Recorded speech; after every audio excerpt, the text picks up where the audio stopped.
Welcome to a new week. It's Monday, June 16th, right here in the middle of the month. Happy birthday, Rick, if you're listening.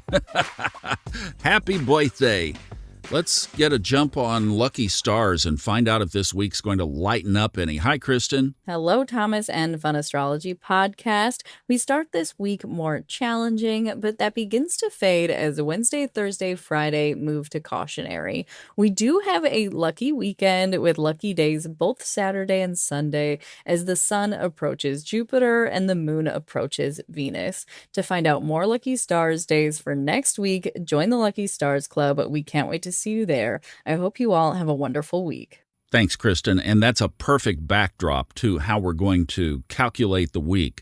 And this is what's cool about the Lucky Stars perspective, because what she's saying is, where are you most apt to find good fortune this week? But then we're also looking at the macro right now because that's what's on everybody's mind.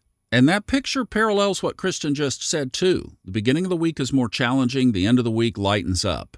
So let's build a little scorecard here and see what we come up with. And a great place to begin is that this week, the moon wobble fades out. So yay, that happens on Friday, basically, that we should be done with the moon wobble. Boy, has this one been one for the books. So that's the sun square the nodes of the moon, which was exact last week on Friday, and it will be fading out all this week. Another one fading out, I think, did I mention this last week? I can't remember. The sun was contraparallel to Pluto. You're like, whoa, wait a minute, what is that? Well, it's basically like an opposition. You can treat it like an opposition. But what we're talking about here is where they are on the horizon. So basically they're pulling apart, but the sun is as far north as Pluto is south. And we have another one moving in that same direction, and that is Jupiter. So while the sun is pulling apart from that declination, Jupiter is moving into an exact contraparallel, or basically they'll be just as far north and south opposite. That happens this week. That whole structure then is one for the challenging column. And while we're on declinations, Mercury is out of bounds. It's 24 degrees 41 minutes north, so I'm thinking war of words is what I'd be most concerned about related to that, especially when the rubber band is already tight. Let's talk about this week's moon. It starts off in Pisces. That happens today at 2:08 p.m. The moon moves into Pisces. The void, of course, is short, 37 minutes. The aspect before the void, of course, is, of all things, an opposition with Mars. There's another one for the challenging column. Then following the moon on, Aries on Wednesday, Taurus on Friday. We end the week with the moon entering Gemini. That's late Sunday night. So the moon has to be in the challenging column, particularly because Wednesday evening it enters Aries, and that's the same evening that Neptune and Jupiter square off exactly. We mentioned that last week, but that's next on our list. But the moon entering Aries on that day brings added snap tendencies to the whole tinderbox.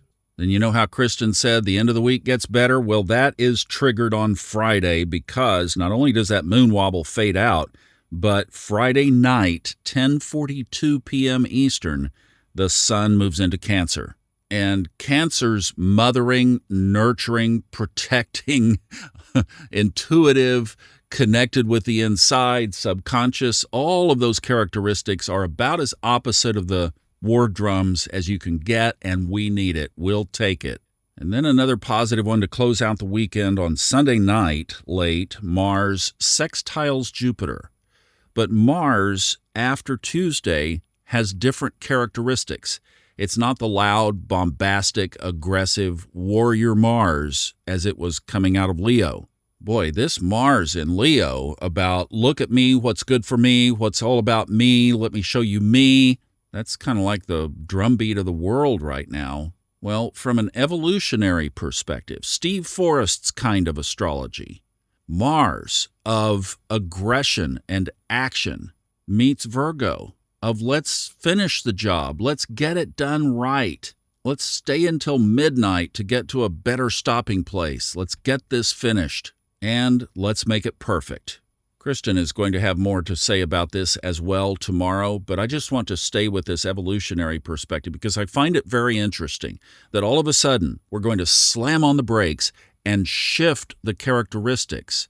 And I hope that certain people in our world feel this.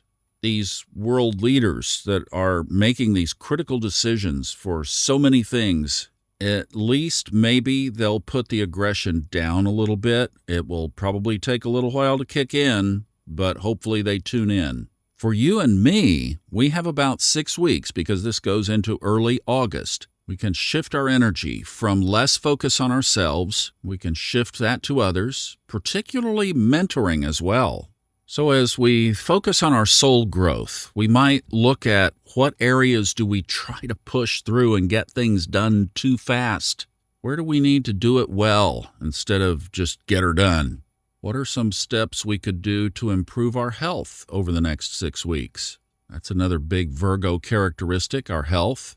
And then if you have a notch or two in your trunk of your tree, where could you pass it on? How could you mentor a child, mentor a teen?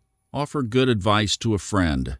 So the focus steers away from ourselves, from our own bombastic characteristics of Leo, the fire, the trine to Aries. And even though that kicks off on Tuesday, remember that we're building towards Sunday, where we get to encounter this with Jupiter and expand the whole theme.